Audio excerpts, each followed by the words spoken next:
Episode start అవగానే కావ్యని ఒకవైపు రుద్రాని మరొక వైపు ఇక దానిలక్ష్మి ఒకవైపు స్వప్న ఇక డబ్బులు అడుగుతూ వాళ్ళ ఆనందం కోసం చీరలు అలాగే నగలని ప్రతి ఒక్కటి దుబారా ఖర్చుల కోసం ఇక కావ్యని అడుగుతూనే ఉంటారు.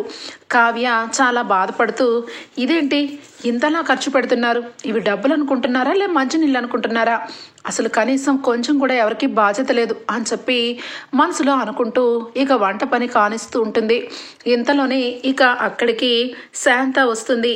ఏంటి శాంత, పొద్దున్నే రావాలనుకున్నావు కదా, ఇప్పుడు వరకు రాలేదేంటి అని చెప్పాను. కానీ అది అమ్మ ఈరోజు అని చెప్పి అంటూ ఉండే ఏమైందో చెప్పు అని చెప్పి కావ్య అడగగానే అది నా కొడుకు 10th క్లాస్ చదువుతున్నాడు కదమ్మా, వాడు ఫస్ట్ క్లాస్లో స్కూల్ ఫస్ట్ వచ్చాడు, అందుకని స్కూలుకు సంబంధించిన వాళ్ళందరూ ఇంటికి వచ్చారు, వాడిని చాలా మెచ్చుకున్నారు, పెద్ద పెద్ద చదువులు చదివించమని చెప్పి నాకు చెప్పారమ్మా, కానీ నాకు అంత స్తోమత లేదు కదా, అందుకని ఇంక నేను వాళ్ళకి ఏం చెప్పాలో అర్థం కాలేదు, వాళ్ళందరూ వెళ్ళిపోయే వరకు ఉండి ఇప్పుడే వస్తున్నాను అని చెప్పనగానే ఇక ఒక్కసారిగా కావ్య సంతోషపడుతూ చాలా మంచి విషయం చెప్పావు శాంత, నీ కొడుకు స్కూల్ ఫస్ట్ వస్తే సంతోషపడాలి కానీ బాధ ఎందుకు పడుతున్నావు, అయినా ఈ ఇంట్లో నువ్వు ఎప్పటి నుంచో పనిచేస్తున్నావు, ఈ ఇంట్లో నువ్వు కూడా ఒక మెంబర్ లాంటి దానివే, మీ ఇంట్లో ఇంత మంచి విషయం జరిగితే ఇంట్లో వాళ్ళకి చెప్పడం నీ బాధ్యత కదా, ఇంత లేటుగా ఎందుకు చెప్పావు, సరే ఆగు అని చెప్పి ఇక అక్కడి నుంచి కావ్య లోపలికి వెళ్తూ ఉంటుంది. ఇక హాల్లోనే ఇందిరాదేవి, అపర్ణ, సుభాష్ అలాగే ఇక రుద్రాని, దానిలక్ష్మి కూడా ఉంటారు.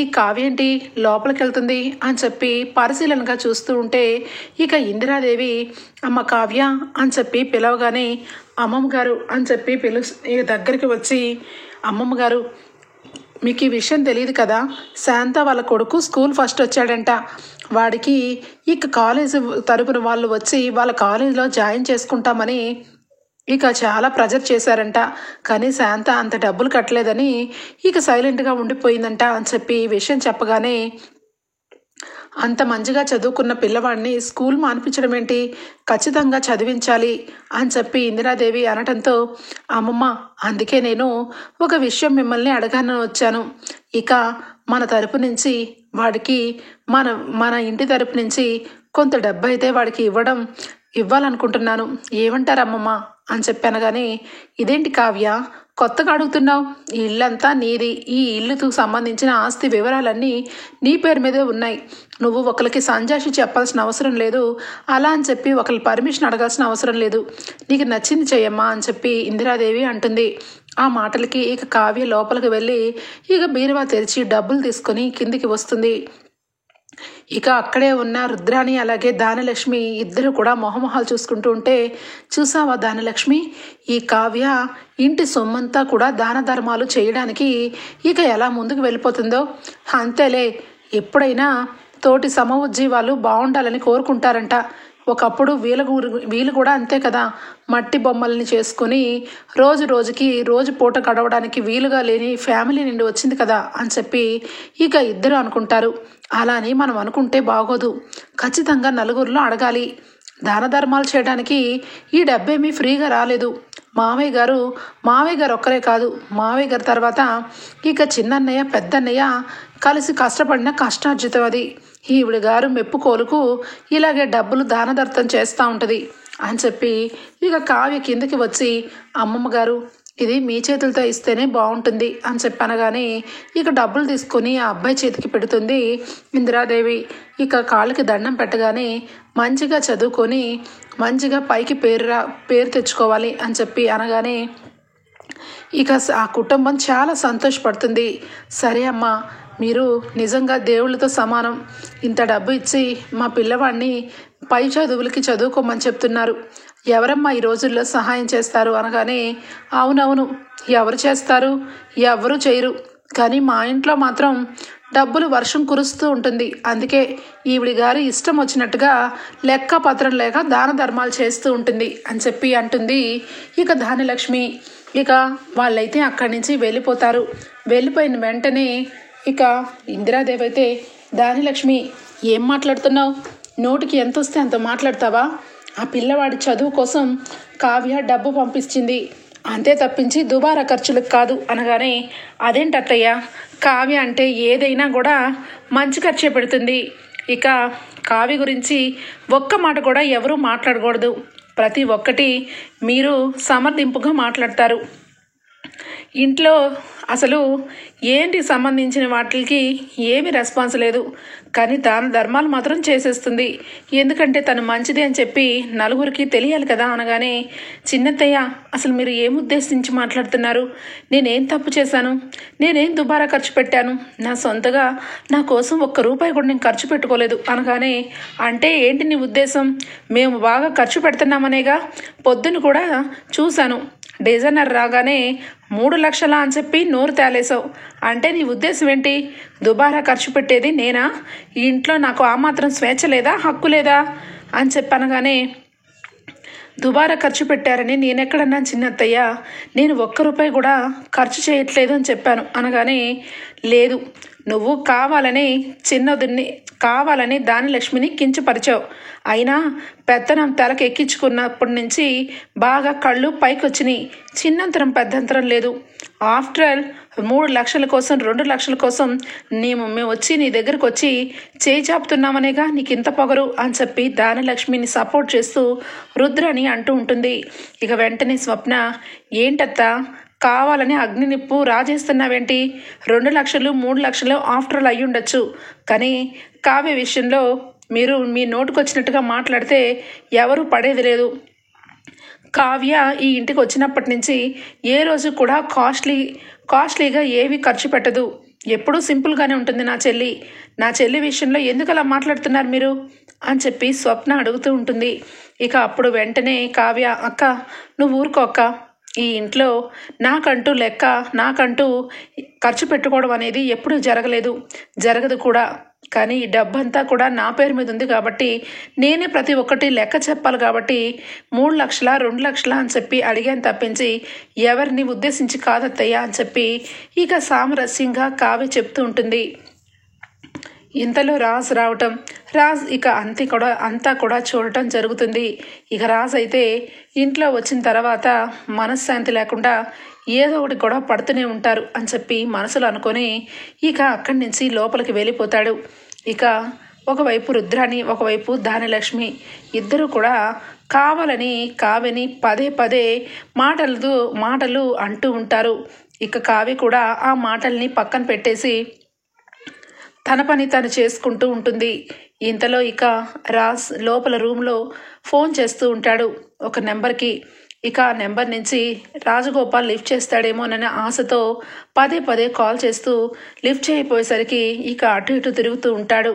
ఇంతలో ఈయన టైంలో వచ్చారేంటి, కాఫీ కల్పిస్తాను, ఆయన మొహం చూస్తుంటే కొంచెం ఎందుకో హెడ్ఏక్గా అనిపిస్తుంది కాబట్టి ఈ కాఫీ తాగితే ఆయన కూల్ అవుతారు అని చెప్పి పాపం నార్మల్గా కావ్య రూమ్లోకి వస్తుంది. ఇక అప్పటికే రాజ్ అయితే తల పట్టుకొని తల పగిలిపోతుంది అని చెప్పి అనుకుంటూ ఉంటాడు. ఏమండి, ఏంటి హెడ్ఏక్గా ఉందా? స్ట్రాంగ్గా ఉన్న ఈ కాఫీ తాగండి, మీ హెడ్ఏక్ మొత్తం కూడా ఎగిరిపోతుంది అని చెప్పి చాలా క్యాజువల్గా కావ్య చెప్తూ ఉండగా రాజ్ అప్పటికే ఇక సతమవుతున్నాడు కాబట్టి ఒక్కసారిగా, ఏంటి బలవంతం చేస్తున్నావు? ఈ కాఫీ తాగకపోతే ఫైన్ వేస్తావా? చెప్పు, నీకెంత ఫైన్ కట్టాలి, నీకెన్ని లక్షలు కట్టాలి అని చెప్పి ఇక కోపం అంతా కావ్య మీదకి చూపిస్తాడు. కావ్య ఒక్కసారిగా షాక్ అయిపోతుంది. ఏమైందండి, నేనేం తప్పుగా మాట్లాడాను? కాఫీ గురించి నేను అన్ని మాటలు ఎక్కడ మాట్లాడాను? మీకు తలనొప్పిగా ఉంది కదా, కాఫీ తాగితే తగ్గుతుందని అన్నాను. ఆ మాటకే మీరు ఇంతలా నా మీద అరవాలా అని చెప్పి కావ్య అనగానే, ఏమర్చాను? నా ప్రాబ్లమ్స్ నాకు బోల్డ్ ఉన్నాయి, నాకు విసిగించు, మాకు పక్కకు వెళ్ళు అని చెప్పి రాజ్ అయితే ఇక మళ్ళా ఆలోచన చేస్తూ ఉంటాడు. ఏమండి, ఏమైంది మీకు? నేను మీ గురించి, మీ మంచి గురించి ఆలోచిస్తాను తప్పించి కావాలని మీకు డిస్టర్బ్ చేయడానికి కాదు. ముందు కాఫీ తాగండి, దేనికి అరుస్తున్నారో విషయం చెప్పండి అనగానే, విషయం చెప్పేటంత చిన్న విషయం కాదు, వెళ్ళు, నన్ను విసిగించకుండా అనగానే ఇక కావ్య అక్కడి నుంచి డౌట్ఫుల్గా ఈయనకి ఏదో జరిగింది కానీ ఏం చెప్పట్లేదు అని చెప్పి ఇక అక్కడి నుంచి బయటపడుతుంది. రాజ్ మాత్రం రోజు ఇక టెన్షన్గానే ఉంటాడు. ఇక ఏ రోజు కూడా ఏం జరుగుతుందా, ఆస్తి మొత్తం బ్యాంకు కట్టాలా, లేదంటే ఆ రోజు రాజగోపాల్ ఇక దొరుకుతాడా అని చెప్పి ఒకవైపు పోలీస్ ఎంక్వైరీ చేయిస్తూ ఉంటాడు. మరొకవైపు ఇక డబ్బు విషయం ఇంట్లో ఎవరికి చెప్పకుండా సీక్రెట్గా మెయింటైన్ చేస్తూ ఉంటాడు. ఎందుకంటే సీతారామయ్య గారు ఆల్రెడీ కోమాలో ఉన్నారు. ఇక నానమ్మ పరిస్థితి కూడా బాగోలేదు. ఇప్పుడు గనక ఈ విషయం తెలిస్తే ఇంట్లో ఇక పిన్ని అలాగే రుద్రాణి అత్త ఇక గొడవ చేస్తారు. మొత్తానికి ఇల్లంతా మనశ్శాంతి లేకుండా అవుతుంది. ఈ మనశ్శాంతి లేని టైంలో ఎవరు ఏమవుతారో కూడా తెలీదు. అలాంటప్పుడు అసలు ఈ విషయం చెప్పకుండా దాచిపెట్టడమే కరెక్టు. టైం చూసి నేనే చెప్తాను అని చెప్పి ఇక రాజు అయితే అనుకుంటాడు. ఇక కావ్య అయితే బాగా ఆలోచిస్తుంది. ఏంటా ఈయనలో ఏదో మార్పు, ఈయన మొహంలో ఏదో టెన్షన్. నోరు తెరిచి చెప్పరు, చెప్పమని అడిగితే విసుక్కుంటున్నారు. ఆఫీస్లో ఏదో జరిగింది, ఆఫీస్లో శృతికి ఫోన్ చేస్తే సరి, శృతి ఖచ్చితంగా చెప్పేస్తుంది అని చెప్పి ఇక శృతికి కావ్య కాల్ చేస్తుంది. ఇక శృతి వెంటనే లిఫ్ట్ చేసి, మ్యామ్ ఎలా ఉన్నారు మ్యామ్, ఈ టైంలో ఫోన్ చేశారు అనగానే, నేను నీకు కొన్ని విషయాలు అడగడానికి చేశాను. సార్ ఏంటి అలా ఉన్నారు, చాలా కోపంతో, ఆఫీస్లో ఏమైనా జరిగిందా అని చెప్పి అడుగుతుంది. అయ్యో మేడం, ఏమీ జరగలేదు మేడం, కానీ సార్ ఎందుకో చాలా సీరియస్గా ఉన్నారు. సార్ మొహంలో నవ్వే లేదు, చాలా సీరియస్గా ఉన్నారు. పొద్దున్నుంచి ఏదో టెన్షన్ పడుతున్నారు మేడం, ఎందుకు ఇలా టెన్షన్ పడుతున్నారా అని చెప్పి అనుకొని సెక్యూరిటీకి అడిగాను. ఎవరొచ్చారు ఇంతకుముందు అంటే బ్యాంక్ ఆఫీసర్లు వచ్చారని చెప్పారు. బ్యాంక్ ఆఫీసర్లు సార్ని కలవడం ఎందుకు అబ్బా అని చెప్పి నాకు కూడా ఆలోచన కలగలేదు మేడం.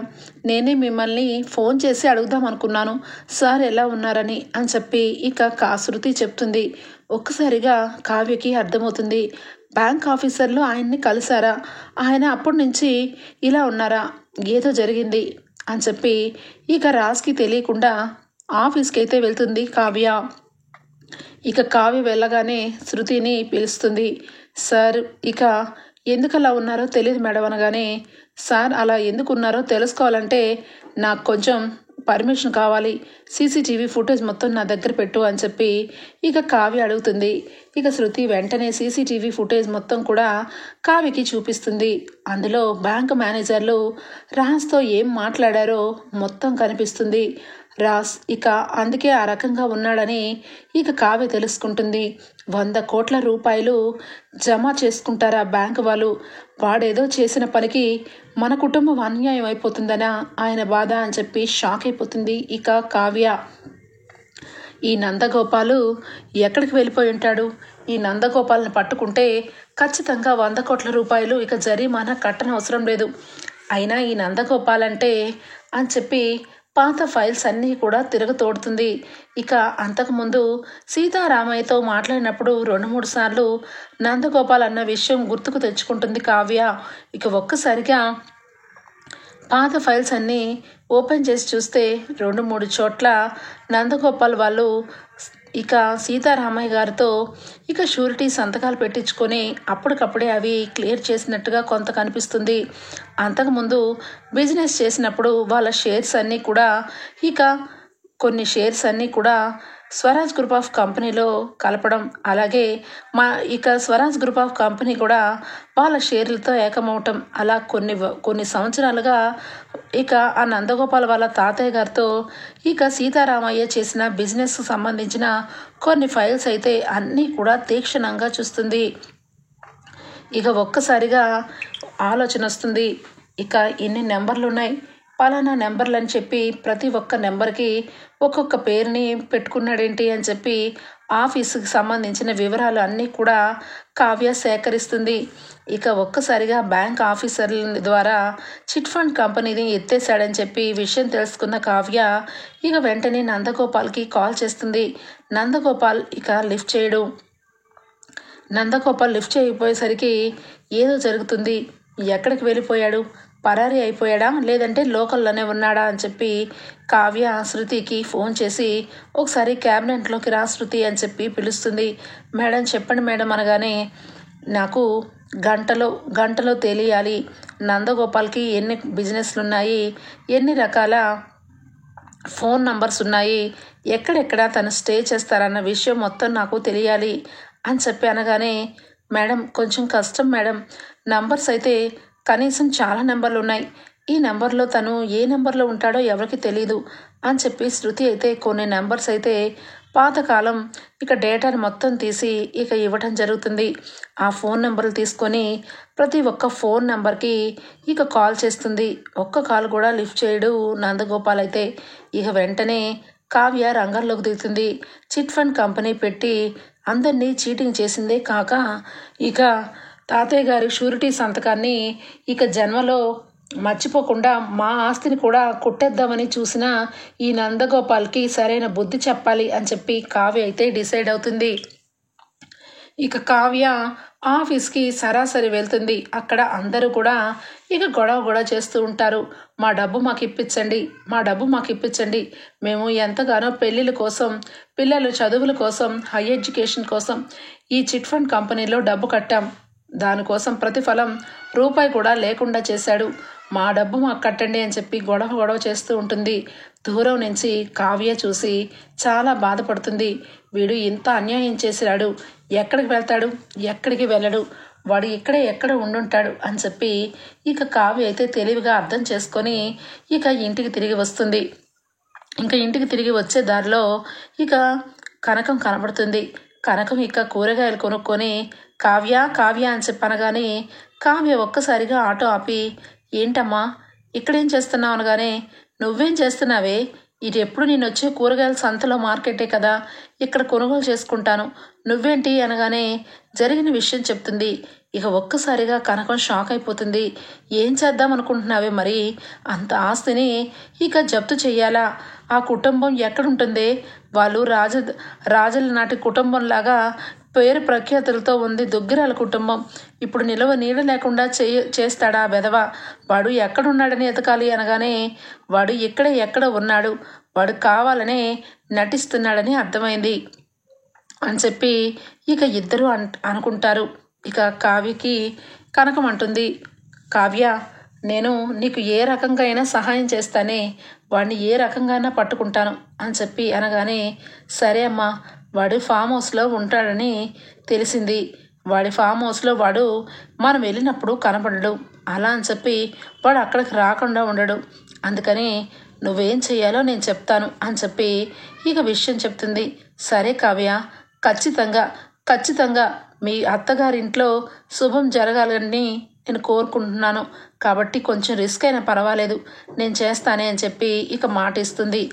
వెంటనే కావ్య అయితే అడ్రస్ చెప్పి జాగ్రత్తగా మెసులుకోవాలమ్మా అని చెప్పి అనగానే సరే అని చెప్తుంది. కనకం అయితే తన మొత్తం నటనని బయట పెడుతుంది. పని మనిషిలాగా తయారయ్యి అక్కడ ఉన్న వాచ్మెన్ని పని ఏమన్నా ఉందా, ఇక్కడ పని ఏమన్నా దొరుకుతుందా అని చెప్పి మొదలు పెడుతుంది. అప్పటికే హౌస్ అక్కడ ఉన్న వార్డెన్కి గార్డెన్కి అక్కడ ఎవరు మనుషులు లేకపోవడం తెలుసుకొని కనకమైతే, నేను పూల మొక్కలకి అన్నిటికీ బాగా నీళ్లు పోసి మొత్తం గార్డెనింగ్ చేస్తానయ్యా, నాకు ఎంతో కొంత డబ్బులు ఇవ్వు అని చెప్పి మొత్తానికి ఆ బంగళాలో పనికి జాయిన్ అయిపోతుంది కనకం. కనకం పనికి జాయిన్ అయిపోయిన విషయం నందగోపాల్కి తెలీదు. నార్మల్గా నందగోపాల్ పొద్దున్న అందరూ లేని టైంలో అందరూ వస్తారని పొద్దున పూట ఫామ్ హౌస్లో ఉండకుండా వేరొక చోట ఎక్కడో స్టే చేస్తాడు. అందరూ ఎటు వాళ్ళు అటు అందరూ వెళ్ళిపోయిన తర్వాత అర్ధరాత్రి పూట ఫామ్ హౌస్లో హ్యాపీగా వచ్చి డ్రింక్ చేస్తూ ఎంజాయ్ చేస్తూ ఉంటాడు. ఈ విషయం తెలుసుకుంటుంది కనకమైతే. కనకం వెంటనే కాల్ చేసి, కావ్య నువ్వు చెప్పినట్టుగా ఆ విధవ పొద్దున పూట ఉండట్లేదే, నైట్ అర్ధరాత్రిలో వస్తున్నాడు, ఆ తర్వాత పొద్దున్నే తెల్లవారుజాము వెళ్ళిపోతున్నాడు, వాడు నువ్వు అనుకున్నట్టు వాడు పెద్ద వెధవలాగే ఉన్నాడు, ఎందుకంటే వాడు నోటి వెంట ఎప్పుడూ సిగరెట్టు మందు తప్పించి మరొకట్లేదు అని చెప్పి అనగానే, అంతే కదమ్మా, నువ్వు మాత్రం అక్కడ కొంచెం కూడా డౌట్ వచ్చినట్టుగా ఉండద్దు, క్లియర్గా ఈరోజు వాడిని పోలీసులు పట్టించి మా అత్తగారి ఆస్తిని కాపాడాలి అని చెప్పి కావ్య అయితే రాజ్ చెప్పకపోయినా రాజ్ కంటే ముందుగానే అన్ని పనులు చేస్తూ ఉంటుంది కావ్య. ఇక రాజ్ పోలీసులతో మాట్లాడుతూ, వాడు ఎక్కడా కనిపించట్లేదా, వాడు నిజంగా ఫారెన్ వెళ్ళిపోయాడా అనగానే 100% షూర్ వెళ్ళిపోయే ఉంటాడు, వాడు లోకల్లో ఎక్కడ ఉండట్లేదు అని చెప్పి ఇక పోలీసులు కూడా వాడి జాడ తెలియక రాజ్కి తప్పుగా ఇన్ఫర్మేషన్ ఇస్తాడు. ఇక రాజ్ పూర్తిగా డీలే అయిపోతాడు. కావ్య ఇక రాజ్ చెప్పినా చెప్పకపోయినా విషయం తెలుసుకుని రాజ్ని ఇక ఏమి అడగకుండానే తన పని తను చేసుకుంటూ ఉంటుంది. ఇక కావ్య దగ్గరికి వస్తాడు రాజ్. అయితే ఏంటి, మిమ్మల్ని డిస్టర్బ్ చేస్తానని అనుకోకపోతే ఎందుకు వచ్చారో తెలుసుకోవచ్చా అని చెప్పి కావ్య అడుగుతుంది. ఇక వెంటనే కళావతి, నీతో కొన్ని విషయాలు చెప్పాలి, నువ్వు ఆస్తి పేపర్లని తీసుకుని వస్తే నేను ఈ ఆస్తి పేపర్లను తీసుకెళ్ళి బ్యాంకులో పెట్టాలి అని చెప్పి చాలా బాధ గొంతుతో అడుగుతాడు. ఎందుకు పెట్టాలి, ఆ మాత్రం చెప్పడలేరా నాతో అనగానే, చెప్పడానికి నాకేమీ లేదు కళావతి, కానీ ఏం చెప్పాలో ఎందుకు చెప్పాలో అర్థం కావట్లేదు, అంతా కన్ఫ్యూజ్లో ఉన్నాను అని చెప్పి రాజ్ చాలా డీలా పడిపోతూ ఉంటాడు.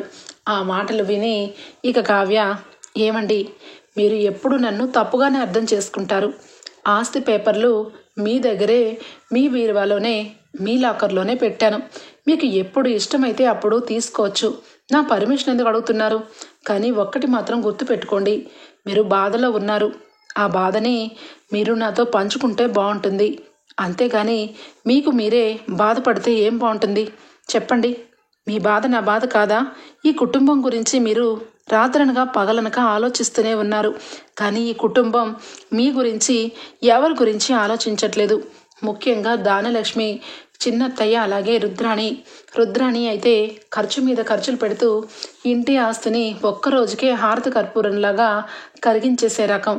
ఇక చిన్నత్తయ్య కూడా ఖర్చులు చాలా పెడుతున్నారు. ఇక స్వప్నక్క కూడా ఇలాగే ఈ కుటుంబం ఒక బాధ్యత లేకుండా చాలా చాలా ఖర్చులు పెడుతుంది, ఈ ఆస్తిని కాపాడటం నా వల్ల కాదు, కాబట్టి మీ చేతుల్లోనే పెట్టుకోండి అని చెప్పనగానే, కళావతి ఈ ఆస్తిని కాపాడటం నా వల్ల కూడా కాదు కళావతి, ఎందుకంటే రేపటి రోజు అందరం బయటనే బ్రతకాలి, అందరం బయటనే ఉండాలి, ఈ ఇంటితో సహా మనకి రుణం చెల్లిపోతుంది, అందుకని ఇక ఈ ఇంట్లో మనం ఉండలేం అని చెప్పి రాజ్ కళ్ళ వెంట నీళ్లు పెట్టుకుంటాడు.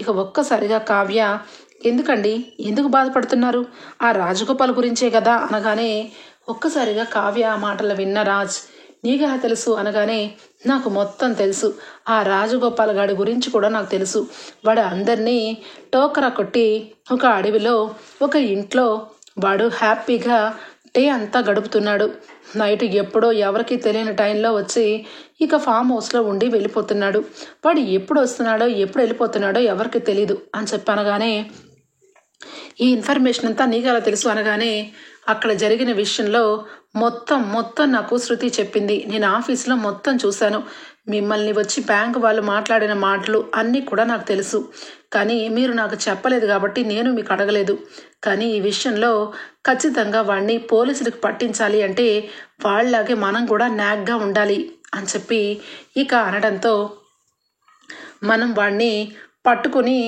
ఏదో ఒక రకంగా వాడిని జైల్లో పెట్టించగలం, కానీ వాడి దగ్గర ఉన్న ఆస్తి మొత్తం కూడా కావాలి, ఎంతోమంది పిల్లల భవిష్యత్తు కోసం చిట్ ఫండ్ కంపెనీలో వేసిన జనాలందరికీ మనం ఆ డబ్బును సర్దాలి, మనం కేవలం వాడిని పట్టించినంత మాత్రాన వాడు ఒక్కడే పోలీస్ స్టేషన్లో ఉంటాడు తప్పించి వాడు అన్యాయంగా నొక్కేసిన డబ్బు మొత్తం కూడా వాడు హ్యాపీగా ఒక దగ్గర పెట్టుకున్నాడు, ఆ డబ్బు ఎక్కడుందో మనకు తెలియాలి అని చెప్పి కావ్య అనగానే, అవును కళావతి, ఈ విషయంలో నువ్వు చెప్పింది కరెక్టే, వాడు డబ్బుని ఎక్కడ పెట్టుంటాడంటావు అనగానే, ఆ విషయం మీదే ఈరోజు మా అమ్మ అక్కడ ఉంది, రాత్రిపూట ఇక వాడు నిద్రపోయేటప్పుడు ఇల్లు మొత్తం కూడా ఇక ఖాళీగా ఉంటుంది, ప్రతి లాకరు ఓపెన్ చేసి చూడటానికి మనకి బాగా టైం కలిసి వస్తుంది అనగానే, ఇక రాజ్ అలాగే పోలీసుల సహాయం తీసుకొని కావ్య ఇక డౌట్ రాకుండా ఇక నందగోపాల్ ఉన్న ఇంట్లోకి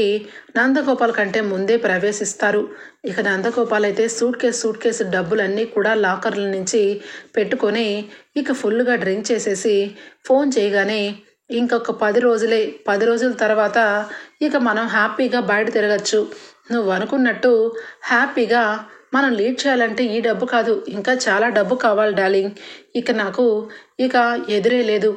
ఇక మనం చేసిన తప్పుకి ఆ స్వరాజ్ గ్రూప్ ఆఫ్ కంపెనీ ఇక సంబంధించిన వాళ్ళ ఇల్లు మొత్తం కూడా ఇక బ్యాంకు వాళ్ళు తీసేసుకుంటారు. నేనేమో ఫారెన్లో ఉన్నట్టు కాబట్టి నా జోలికి ఎవరు రారు. అప్పుడు నువ్వు నేను ఇక హ్యాపీగా ఎంజాయ్ చేసుకోవచ్చు అని చెప్పి తన లవర్తో మాట్లాడుతూ ఉంటాడు నందగోపాల్. ఇక ఒక్కసారిగా మొత్తం సూట్ కేసు నిండా ఉన్న డబ్బుని ఇక కావ్య రాజ్ ఇక ఆధీనం చేసుకుంటారు. ఏంటి సౌండ్ వస్తుంది అని చెప్పి చూసేసరికి పోలీసులు నలుగురు ఫాస్ట్గా పరుగున లోపలికి వస్తారు. ఇక పారిపోదామన్న లాస్ట్ మినిట్లో ఇక కనకం అయితే కాలు మీద ఒక్క కొట్టుతుంది బండతోని. ఇక ఒక్కసారిగా కింద పడతాడు. పోలీసులు వచ్చి వెంటనే అరెస్ట్ చేస్తారు. మిమ్మల్ని చాలా మెచ్చుకుంటున్నాం మేడం, మీ ధైర్య సాహసాలకి. ఇలాంటి వాడిని పట్టించాలని మా పోలీస్ డిపార్ట్మెంటే మేమే వాడు లేడని నమ్మేశాం. కానీ ఈరోజు వాడి గురించి రాత్రనగా పగలనగా ఇక్కడే పనిచేస్తూ ఇక్కడ వాడి తత్వం అంతా కూడా బయట పెట్టారు. మీకు సెల్యూట్ మేడం అని చెప్పి కనకాన్ని ఇక చాలా గౌరవంగా మాట్లాడతారు. రాజ్ అలాగే కావ్య ఆ డబ్బునంతా తీసుకెళ్ళి బ్యాంకు వాళ్ళు టైం ఇచ్చిన ప్రకారం బ్యాంకుకి ఆ డబ్బును కట్టేస్తారు. ఆ డబ్బే కాకుండా అన్యాయంగా ఇంకా ఎంత డబ్బు సంపాదించాడో ఆ డబ్బంతా కూడా ఇక పేద ప్రజలకి అందరికీ కూడా పంచిపెట్టేస్తారు. ఇక మీడియా మిత్రులందరూ కూడా రాజ్ కావ్య చేసిన సాహసానికి చాలా మెచ్చుకొని టీవీల్లో ఇక వస్తూ ఉంటుంది. ఒక్కసారిగా కావ్యరాజ్ టీవీల్లో కనబడడంతో దుగ్గిరాల కుటుంబం ఏంటబ్బా ఏమైంది, చిట్ ఫండ్ కంపెనీ ఇక ఎత్తేసాడా, వీడు నందగోపాల్, వీడు ఒకప్పుడు తాతయ్య గారికి స్నేహితుడి వాళ్ళ మనవడు, వీడికి ఉన్న అలవాట్లు చాలా చండాలం అలవాట్లు చాలా ఉన్నాయి అని చెప్పి ఇక ఇందిరాదేవి ఇక అపర్ణ అందరూ కూడా మాట్లాడుకుంటూ ఉంటారు. ఇక బ్యాంక్ వాళ్ళు ఇక రాజ్ని కావ్యని చాలా అప్రిషియేట్ చేస్తారు. మీరు నిజంగా గ్రేట్ సార్, మీరు ఆ డబ్బు గురించి మీరు ఎంతగానో బాధపడ్డారు. మీ కుటుంబంలో ఎవరి విషయంలోనూ పక్కన పెట్టేసి మీ కుటుంబం సంబంధించిన ఆస్తిని అన్నీ కూడా జప్తు చేసుకుంటామన్నా కూడా మీరు మీ తాతయ్య విలువలను కాపాడారు. చాలా గ్రేట్. ఈ డబ్బంతా మాకు టయానికి తీసుకొచ్చి అందరి ప్రజలకి కట్టేలా చేశారు అని చెప్పి రాజ్ కావ్య గురించి చాలా గొప్పగా టీవీల్లో చెప్తూ ఉండగా ఇక రుద్రాణి దానిలక్ష్మి అందరూ కూడా అంటే రాజ్ కావ్య కలిసి ఈ విషయం మనకెవరికి చెప్పలేదన్నమాట. ఈ ఆస్తి మొత్తం కూడా ఇక నందగోపాల్ చేసిన అప్పు మూలంగా మన ఆస్తుల్ని జప్తు చేసుకునే వాళ్ళ ఇంత పెద్ద విషయాన్ని రాజ్ కావ్య దాచిపెట్టారు అంటే ఏంటి అర్థం, వీళ్ళకి సంబంధించిన ఏ విషయమైనా అంతే అన్నమాట. డబ్బు ఒకవేళ ఈరోజు దొరికింది కాబట్టి సరిపోయింది, లేదంటే ఆస్తి మొత్తం అప్పనంగా ఇచ్చేసేవాళ్ళన్నమాట అని చెప్పి ఆ విషయాన్ని కూడా చాలా నెగిటివ్గా తీసుకుంటూ ఉంటారు. కావ్యరాజ్ ఇక ఇంటికి రాగానే ఆగరా ఆగు, ఈ విషయం ఎవరికి చెప్పకుండా నీలో నువ్వే మదన పడ్డావా, నీకు తోడు ఈ కావ్య కూడా. కావ్య నువ్వు కూడా కొంచెం కూడా భయం లేదా, వాడిని పట్టించాలని మీ అమ్మని రిస్క్లో పెడతావా అని చెప్పనగానే లేదత్తయ్య, మా అమ్మ ఎవరికైనా రిస్క్ అవుతుంది కానీ మా అమ్మ వాళ్ళకి రిస్క్ అవ్వదు. వాడిని కాలు ఇరక్కొట్టింది, తప్పు చేసిన వాడికి ఖచ్చితంగా పనిష్మెంట్ ఉండాలత్తయ్య అని చెప్పి కావ్య అంటూ ఉంటుంది. సరేలే, చాలా సంతోషపడ్డావు. టీవీల్లో మీ గొప్పతనం తెలియాలని, టీవీలో వాళ్ళకి తెలియాలని మీ ఇద్దరు ప్లాన్ చేశారని అందరికీ తెలిసిపోయింది. నాకు ఇప్పుడు అర్జెంటుగా ఒక 3 లక్షలు కావాలి అని చెప్పి అడుగుతుంది దానిలక్ష్మి. నాకు కూడా 1 లక్ష రూపాయలు కావాలి అని చెప్పి రుద్రాన్ని అడగగానే ఇద్దరి వంక చాలా సీరియస్గా చూస్తుంది కావ్య. ఏంటి నువ్వు టీవీల్లో మెప్పు పొందావని ఇంట్లో మెప్పు పొందాలని ట్రై చేయకు. ఆ ఆస్తి మా ఆస్తి, మాకు సంబంధించిన ఆస్తి అనగానే రాజు ఒక్కసారిగా చాలా ఆపు పిన్ని, ఈ ఇల్లు ఈరోజు నిలబడింది అంటే కావ్య ఉంది కాబట్టే. కళావతి ఈరోజు మీ అందరికీ ఎంత కావాలంటే అంత డబ్బు ఇస్తుంది, కానీ అంతకు తగ్గ ప్రతిఫలం మీరు ఇవ్వగలరా? ఈరోజు నిజానికి కళావతి లేకపోతే ఈ ఆస్తి మిగిలేదే కాదు, ఖచ్చితంగా బ్యాంకు వాళ్ళకి ఇచ్చేసేవాళ్ళం. అప్పుడు ఈ లక్షల ఖర్చులు పెట్టేవాళ్ళ, రోజు ఈ లక్షల ఖరీదైన చీరలు నగలు పెట్టుకునే వాళ్ళ. అయినా దుబారా ఖర్చులు చేస్తూ ఎంత ఆస్తినైనా కరిగించేస్తారు మీరు. కాబట్టి ఈ ఆస్తిలోంచి ఎట్టి పరిస్థితుల్లోనూ చిల్లి గవ్వ కూడా పోకుండా ఉండాలి అంటే కష్టపడితేనే దాని ప్రతిఫలం తెలియాలి అంటే మీరు ఈ ఖర్చులు మానుకొని నార్మల్గా ఉండండి.